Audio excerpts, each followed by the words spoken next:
Good morning बच्चों। मैं आज आपके सामने दुष्यंत कुमार की गज़ल बता रही हूँ। दुष्यंत कुमार की गज़ल के अंदर दुष्यंत कुमार ने समाज में हो रहे भ्रष्टाचार, शासनाधिकारी, कुशासन, उनके बारे में बताया है। सबसे पहले तो मैं आपको ये बता देती हूँ कि गज़ल होती क्या है। तो उर्दू और फ़ारसी भाषा का जो मिश्रण होती है वो गज़ल कहलाती है। इनका दुष्यंत कुमार का जो जन्म है 1933 राजपुर नवादा गांव उत्तर प्रदेश में हुआ। इनकी प्रमुख रचनाएं सूर्य का स्वागत, आवाज़ों के घेरे, साए में धूप, जलते हुए वन का बसंत, काव्य, एक कंठ, विस्पाई, गीत नाट्य, छोटे छोटे सवाल, आंगन में एक वृक्ष और दोहरी जिंदगी उपन्यास। इनकी मृत्यु हुई सन 1975 में। दुष्यंत कुमार का साहित्यिक जीवन इलाहाबाद में आरंभ हुआ। वहाँ की साहित्यिक संस्था परिमल की गोष्ठियों में वे सक्रिय रूप से भाग लेते रहे और नए पत्ते जैसे महत्वपूर्ण पत्र के साथ भी जुड़े रहे, आजीविका यानी कि जीवन यापन करने के लिए।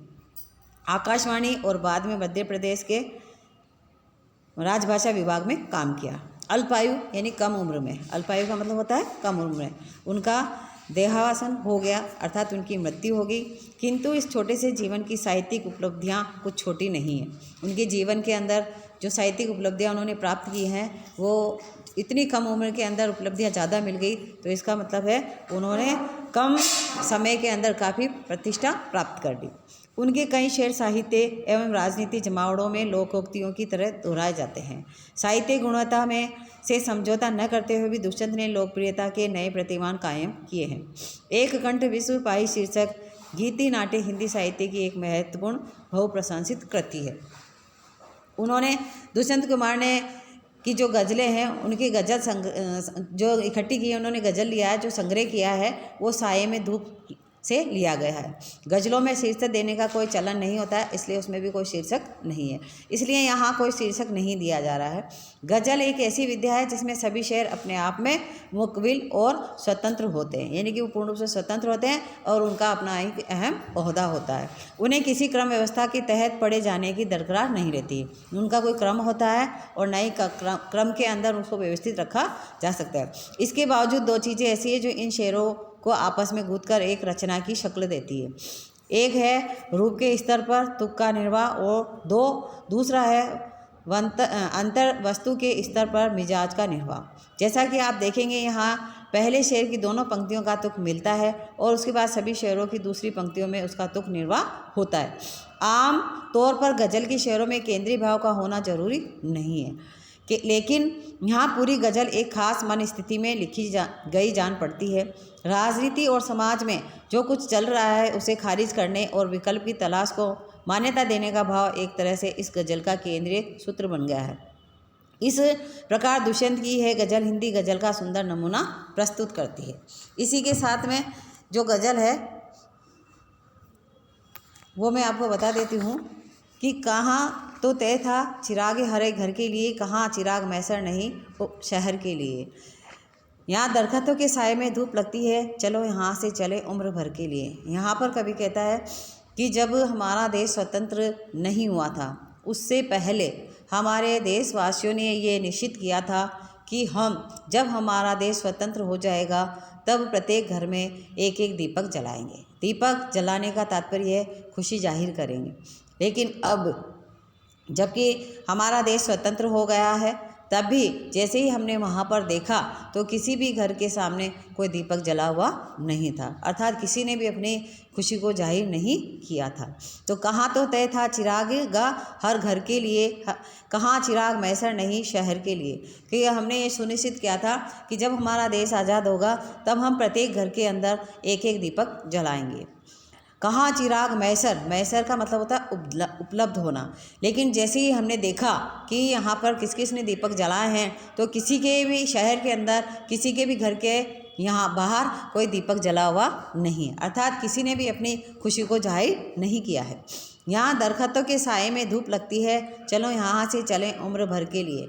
यहाँ पर कवि दुष्यंत कुमार कहते हैं कि यहाँ दरख्तों के साए में, अर्थात जिस पेड़ के नीचे बैठने पर हमको छाया की अपेक्षा धूप लगती हो, जिस पेड़ के नीचे बैठने पर हमको छाया की अपेक्षा धूप लगती हो तो हमें क्या करना चाहिए, चलो यहाँ से चले उम्र भर के लिए, तो उस स्थान को छोड़ करके हमें कहाँ चले जाना चाहिए, कहीं दूसरे स्थान पर चले जाना चाहिए। अर्थात प्रकृति में क्या होता है, परिवर्तन अवश्य कर लेना चाहिए मनुष्य को अपने आप में।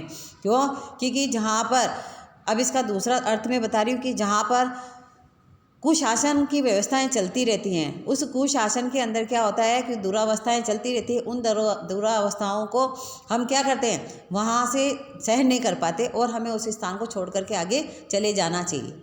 न हो कमीज तो पाँवों से पेट ढक लेंगे, ये लोग कितने मुनासिब हैं इस सफ़र के लिए, कि जिस व्यक्ति के पास में तन ढकने के लिए कपड़े नहीं होते, जिस व्यक्ति के पास में शरीर को ढकने के लिए कमीज नहीं होती, तो वो क्या करता है, अपने शरीर को ढकने के लिए अपने पाँवों से ही उकड़ू बैठ जाता है, उकड़ू करके बैठ जाता है और अपने शरीर को ढकने का प्रयास करता है।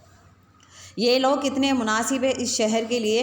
तो कवि कहता है कि जहाँ पर दुरावस्थाएं चल रही हैं, कुशासन चल रहा है, उस शासन के शासनाधिकारी, जितने भी शासनाधिकारी होते हैं, वो शासनाधिकारी क्या करते हैं, शासन की दुरावस्थाओं को बनाए रखते हैं। तो यहाँ पर उनके मुनासिब, कितने मुनासिब हैं, यानी कि कितने उचित हैं। तो जो लोग संतोषी स्वभाव के होते हैं वो लोग उनके अनुकूल हो जाते हैं और वो कोई परिवर्तन करना नहीं चाहते। और वो भी जो शासनाधिकारी भी होते हैं वो भी अपने शासन में अधिकार करते रहते हैं, अर्थात वो भी उसमें कोई परिवर्तन नहीं लाने का प्रयास करते हैं। खुदा न सही न सही, आदमी का ख्वाब सही, कोई हसीन नज़ारा तो है नज़र के लिए, कि हम समाज में रहते हैं, सामाजिक प्राणी हैं और हम ये जानते हैं कि ईश्वर है, लेकिन अगर ये कह दें कि ईश्वर नहीं है तो भी हम कह सकते हैं कि हाँ, विश्वास कर लेते हैं कि ईश्वर नहीं है। कुछ ये कहते हैं कि ईश्वर है, तब भी हम विश्वास कर लेते हैं कि हाँ, ईश्वर है। दोनों ही रूपों में हम आस्तिक और नास्तिक की स्वभाव की प्रकृति से देखते हैं।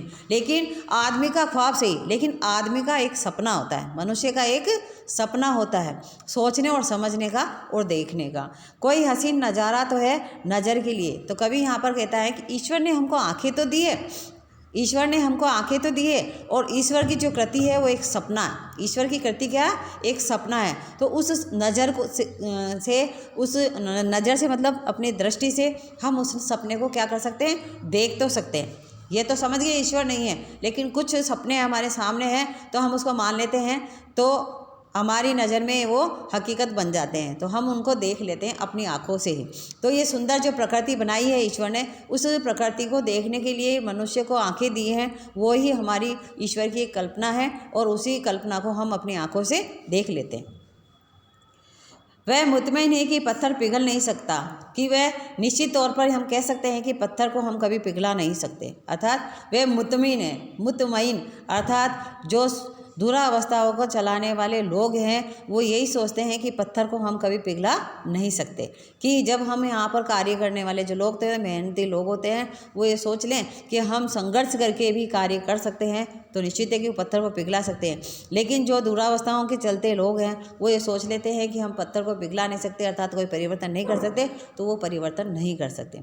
वे बेकरार हूँ, मैं बेकरार। अब यहाँ पर कवि कहता है कि मैं बेकरार हूँ, बेचैन। बेकरार का मतलब होता है बेचैन। मैं बेचैन हूँ आवाज़ में असर के लिए, कि मैं यहाँ पर इस शासन के विरुद्ध आवाज़ उठाने की पूरी कोशिश कर रहा हूँ, और मैं बेचैन भी हूँ, बेकरार भी हूँ कि यहाँ पर मेरी आवाज़ को कोई ना कोई तो व्यक्ति सुनेगा। जब मेरी संघर्ष भरी आवाज़ को कोई ना कोई व्यक्ति सुनेगा तो इस शासन व्यवस्था के अंदर परिवर्तन अवश्य आएगा। तेरा निजाम है सिलदे जुबान शायर की, ये एहतियात ज़रूरी है इस बहर के लिए। यहाँ पर कवि कहता है कि राज या शासन व्यवस्था, राज या शासन व्यवस्था, निजाम यानी शासन व्यवस्था या राज, सिलदे जुबान शायर की, एक शासन अधिकारी होता है, एक शासन व्यवस्था को सुचारू रूप से चलाने वाले जो व्यक्ति होते हैं वो क्या करते हैं, जुबान को बंद कर देते हैं। किसकी? शायर की जुबान को बंद करने का प्रयास करते हैं, अर्थात उनके विरुद्ध कोई भी आवाज़ उठती है तो उसको बंद करने का प्रयास कर देते हैं।